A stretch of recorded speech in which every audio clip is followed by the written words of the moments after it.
साल था 2004 जब हबल स्पेस टेलीस्कोप में मौजूद ACS यानी एडवांस्ड कैमरा फॉर सर्वेस की मदद के चलते डायरेक्ट इमेजिंग तकनीक के जरिए खगोल वैज्ञानिकों ने हमसे तकरीबन 25 प्रकाश वर्ष की दूरी पर पिसीस ऑस्ट्राइनस नक्षत्र की और A क्लास श्रेणी वाले मेन सीक्वेंस यंग स्टार की डस्टी रिंग में एक ग्रह को मंडराते हुए पाया, जिसकी पुष्टि आगे चलकर साल 2008 में पुख्ता हुई थी, क्योंकि इसका स्वभाव एक ग्रह जैसा ही लग रहा था जो शायद अभी भी इवॉल्व हो रहा था। इनिशियल ऑब्जर्वेशंस के मुताबिक ये एक ग्रह ही हो सकता था, ऐसा उस वक्त तक सबका मानना रहा था।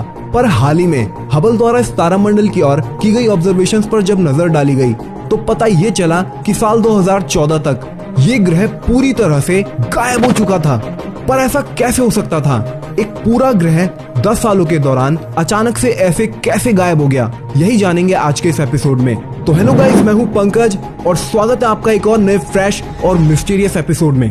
ब्रह्मांड में हुई इस अजीबो गरीब घटनाक्रम पर बात करने से पहले एक छोटी सी गुजारिश है आप सभी से कि अगर आपको हमारे द्वारा बनाए गए ये एस्ट्रोनॉमी एपिसोड्स पसंद आते हैं तो चैनल को सब्सक्राइब करके इस नोटिफिकेशन बेल को दबाकर हमारी फैमिली का हिस्सा जरूर बने। तो चलिए अब वापस से आते हैं इस रहस्यमय घटनाक्रम पर। 25 प्रकाश वर्ष दूर पिसीस ऑस्ट्राइनस नक्षत्र में मौजूद है ये नया जन्मा तारा, जिसका नाम है फोमलहार्ट। ये एक A क्लास कैटेगरी का मेन सीक्वेंस तारा है जिसकी उम्र तकरीबन 440 मिलियन ईयर्स यानी तकरीबन 44 करोड़ वर्ष की है, जो ये दर्शाता है कि ये एक नया जन्मा तारा है और ये घिरा हुआ है बचे हुए डस्ट और मटेरियल की एक विशालकाय रिंग से।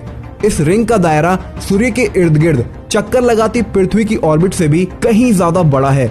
इस तारे का द्रव्यमान भी तकरीबन 1.92 गुना ज्यादा है हमारे सूर्य की तुलना में और इसका डायमीटर भी लगभग 1.84 गुना तक ज्यादा बड़ा है।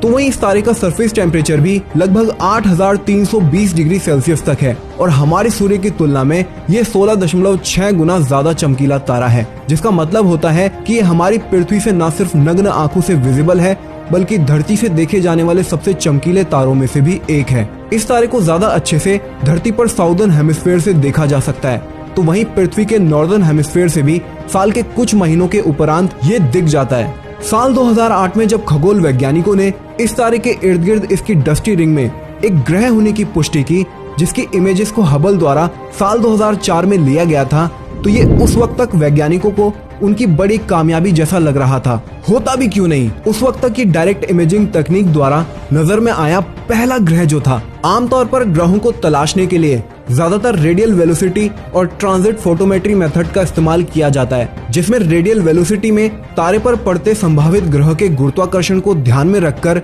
और तारे के वूबल मूवमेंट पर नजर रखकर ग्रहों का पता लगाया जाता है। तो वहीं ट्रांजिट फोटोमेट्री में तारे के सामने से ग्रह के गुजरने के चलते उसकी रोशनी में आए डिप के कारण ग्रहों का पता लगाया जाता है। लेकिन फोमलहार्ट B या डैगन, जो इस संभावित ग्रह को नाम दिया गया था, इसकी खोज खगोल वैज्ञानिकों ने सीधे इस तारे की तस्वीर खींचकर की थी, जो वाकई एक बड़ी उपलब्धि थी। जनवरी 2013 की कैलकुलेशंस बताती हैं कि ये संभावित ग्रह या ऑब्जेक्ट अपने पेरेंट स्टार से हाईली इलेप्टिकल ऑर्बिट से बंधा हुआ था, जिसमें इसकी अपने सूर्य से सबसे कम दूरी 7.4 अरब किलोमीटर जितनी तक थी, तो वहीं सबसे दूरस्थ दूरी 44 अरब किलोमीटर जितनी तक थी और अपने तारे की एक ऑर्बिट करने में ये 1700 सालों तक का समय लगा सकता था। 25 मई 2013 तक ये अपने तारे से तकरीबन 16 अरब किलोमीटर की दूरी पर था। हबल से प्राप्त संभावित ग्रह या ऑब्जेक्ट पर हुई पुरानी ऑब्जर्वेशंस को जब हाल ही में जांचा गया तो सामने ये आया कि साल 2004 में अपनी खोज से लेकर साल 2014 तक पूरी तरह से गायब होने तक ये अपना आकार साल दर साल बढ़ाता जा रहा था और 2014 तक आते आते ये पूरी तरह से फेड मतलब गायब हो गया। ऐसा एक ग्रह तो बिना किसी कारण के चलते नहीं कर सकता था। अब जबकि ये गायब हो चुका है तो इस पर खगोल वैज्ञानिकों का कहना है कि ये नतीजे ये दर्शाते हैं कि जिसे हम अब तक शायद एक ग्रह मानते आ रहे थे, दरअसल वो कोई ग्रह नहीं था, बजाय इसके ये एक डस्ट डेब्रिस का एक बादल था, जो दो बहुत बड़ी आइजी बॉडीज के टकराव के चलते अस्तित्व में आया था। गैस्पर और रीके नामक दो प्लैनेटरी साइंटिस्ट का मानना है कि ये दोनों कॉमेट लाइक बॉडीज तकरीबन 200 किलोमीटर आकार के जितने तक बड़े थे, जिसके चलते इस भीमकाय डस्ट डेब्रिस के बादल का निर्माण हुआ होगा, जो समय के साथ साथ वापस उसी डस्ट और मटेरियल की रिंग में जा मिला और यही हम इस फुटेज में देख भी पा रहे हैं।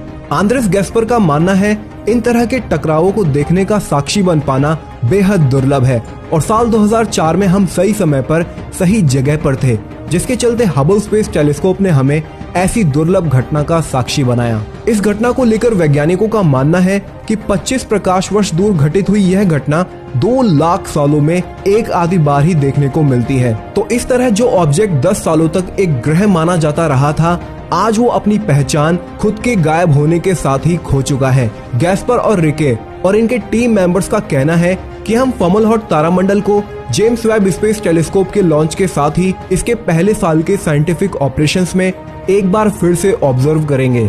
तो 25 प्रकाश वर्ष दूर घटित हुई यह घटना वाकई रहस्यमय थी। आपका क्या मानना है? ये ऑब्जेक्ट वाकई क्या था? एक बड़ा ग्रह या 2 बड़े कॉमेट्स का टकराव? अपने सुझाव कमेंट सेक्शन में रखते हुए चैनल को सब्सक्राइब करके नोटिफिकेशन बेल को भी ऑन कर लेना, ताकि भविष्य में आने वाले वीडियोस के नोटिफिकेशन आपको मेरे अपलोड करते ही मिल सके। साथ ही इस वीडियो को लाइक और शेयर भी जरूर से कीजिए अपने फ्रेंड्स और फैमिली मेंबर्स के साथ। तो मैं मिलता हूं अब आपसे एक नई वीडियो में एक नए टॉपिक के साथ। तब तक के लिए bye guys and take care.